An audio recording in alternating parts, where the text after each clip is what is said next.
एक समय हमारी पृथ्वी पर भयानक और दैत्याकार डायनासोरों का राज था। उस समय पृथ्वी पर इंसानी जीवन का नामो निशान तक मौजूद नहीं था। इन विशालकाय जीवों ने इस पृथ्वी पर 14 करोड़ साल तक राज किया था। 6.5 करोड़ साल पहले धरती पर मौसम सामान्य था। पृथ्वी पर चारों तरफ हरियाली ही हरियाली रहती थी। वातावरण एकदम शीशे की तरह साफ था और मौसम सुहावना रहता था। चारों तरफ डायनासोरों के चिल्लाने और चीखने की आवाज़ें थीं। डायनासोरों का पूरी पृथ्वी पर एक छत्र राज्य था। जब डायनासोर की प्रजातियां धरती पर बड़े आनंद से अपना जीवन गुजार रही थीं, परंतु कुदरत को कुछ और ही मंजूर था। उनकी भयानक किस्मत का अंत भी करोड़ों साल पहले ही लिखा जा चुका था। हंसते खेलते डायनासोरों की प्रजाति पर भयंकर प्रहार होने वाला था। 10 करोड़ साल पहले एक छोटा सा एस्ट्रॉइड बहुत दूर अंतरिक्ष से आ रहा था। वह पृथ्वी से लगभग 20 करोड़ मील दूर मंगल और बृहस्पति के बीच बने एस्ट्रॉइड बेल्ट में घूम रहे एक बड़े एस्ट्रॉइड से जा टकराता है और इस भयंकर टकराव से बड़े एस्ट्रॉइड की डायरेक्शन चेंज हो जाती है और वह एस्ट्रॉइड बेल्ट से निकलकर सीधे पृथ्वी की ओर 22,000 मील प्रति घंटे की स्पीड से बढ़ने लगता है। जब यह भयंकर स्पीड वाला एस्ट्रॉइड पृथ्वी से 4 लाख किलोमीटर की दूरी पर था, तब पृथ्वी से शायद डायनासोरों का अंत न होता अगर यह पृथ्वी के उपग्रह चंद्रमा से जा टकराता, परंतु कुदरत को कुछ और ही मंजूर था। यह 40 किलोमीटर बड़ा एस्ट्रॉइड चांद के बिल्कुल करीब से गुजर गया और पृथ्वी की तरफ तेजी से बढ़ने लगा। जब यह तेजी से बढ़ता हुआ एस्ट्रॉइड पृथ्वी के ग्रेविटी के संपर्क में आया तो इसकी स्पीड बहुत तेज हो गई थी। अप्रॉक्सीमेट 75 किलोमीटर प्रति घंटे की स्पीड से पृथ्वी के एनवायरनमेंट में घुसते ही घर्षण के कारण यह एस्ट्रॉइड भयंकर आग के गोले में बदल गया। इसकी चमक इतनी भयंकर थी कि 800 किलोमीटर की रेंज में आने वाले सभी डायनासोरों ने आंखों की रोशनी खो दी और अंधे हो गए। सभी डायनासोर अंधे होने के बाद इस एस्ट्रॉइड को देख नहीं पा रहे थे, पर इसकी आग की गर्मी को महसूस कर रहे थे।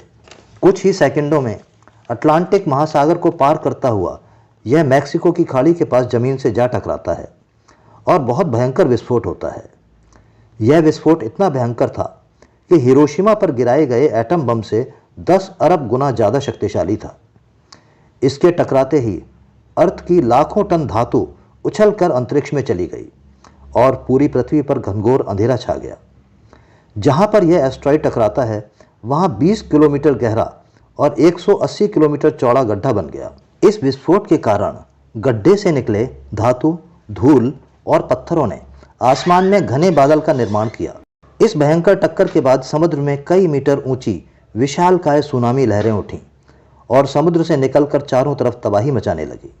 पृथ्वी पर भयंकर भूकंप आने लगे। पृथ्वी के क्रस्ट से ज्वालामुखी फूटे और जलता हुआ लावा चारों ओर फैलने लगा। इस लावे की वजह से डायनासोर और सभी जीवों का विनाश शुरू हो गया। पृथ्वी पर महाविनाश की प्रक्रिया शुरू हो गई। इस भयानक विस्फोट के कारण 800 किलोमीटर की रेंज में आने वाले डायनासोर और सभी जीव जंतु जलकर राख बन गए। इस भयंकर विस्फोट से पृथ्वी पर आग की लपटें उठने लगीं, परंतु उड़ने वाले डायनासोर और जीव बच गए थे। किंतु यह तो महाविनाश की शुरुआत थी। एस्ट्रॉइड के टकराव के कारण जो लाखों टन धातु और पत्थर अंतरिक्ष में चले गए थे, वे पृथ्वी की ग्रेविटी के कारण आग के गोले बनकर बरसने लगे, जिसके कारण सभी उड़ने वाले जीवों के साथ साथ डायनासोर भी खत्म हो गए। इस विस्फोट से धूल के घने बादलों ने पृथ्वी को पूरी तरह ढक लिया और सूर्य की रोशनी का पृथ्वी की सतह पर आना बंद हो गया और कई सालों तक सूर्य की रोशनी का पृथ्वी पर न पहुंचने के कारण पृथ्वी पर फूड चेन को इनबैलेंस कर दिया और पेड़ पौधों की सभी प्रजातियां लगभग नष्ट हो गईं। इस टकराव से पृथ्वी का टेम्परेचर 200 डिग्री सेंटीग्रेड से भी ज़्यादा बढ़ गया, जिससे पृथ्वी एक नर्क की भट्टी बन गई, जिसमें डायनासोरों के साथ साथ लगभग सभी जीव जंतु भी खत्म हो गए। जो डायनासोर विस्फोट से बहुत दूर थे, वो भी इस भयंकर आग और गर्मी से बच नहीं पाए और धीरे धीरे करके खत्म हो गए। छोटे स्तनधारी इस महाप्रलय से बच गए, यानी कि 25 किलोग्राम से ऊपर के सभी जीव और डायनासोर मारे गए। केवल बिलों में रहने वाले छोटे जीव ही बच पाए। इन जीवों ने जिंदा रहने के लिए काफ़ी संघर्ष किया। इनको जो भी मिला वही खाकर जिंदा रहे। अगर डायनासोरों का खात्मा नहीं होता तो क्या होता? आज पृथ्वी पर जीवन कैसा होता? स्तनधारियों की कई नई प्रजातियां देखने को नहीं मिलती। मतलब शेर, बाघ, कुत्ता, बिल्ली, ऊंट, हिरन और तेंदुए जैसे स्तनधारी जीवों का आज अस्तित्व नहीं होता और ना ही मनुष्य का। ये शहर, इमारतें, रेलवे, हवाई अड्डे, कारखाने, मोटर गाड़ियाँ और ये फ़ोन जिसमें आज ये वीडियो देख रहे हो, यह भी नहीं होता। इस एस्ट्रॉइड के महाविनाश से 90% प्रजाति पृथ्वी से खत्म हो गई और केवल 10% छोटे जीव ही बच पाए। परंतु यह महाप्रलय छोटे जीवों के लिए वरदान सिद्ध होने वाली थी, जिसमें मैमल्स भी थे, जिन्होंने इस महाप्रलय से अपने आप को बचा लिया था। इस वीडियो में बस इतना ही। फिर मिलते हैं अगले वीडियो में इंसानों के जन्म की कहानी लेकर। धन्यवाद।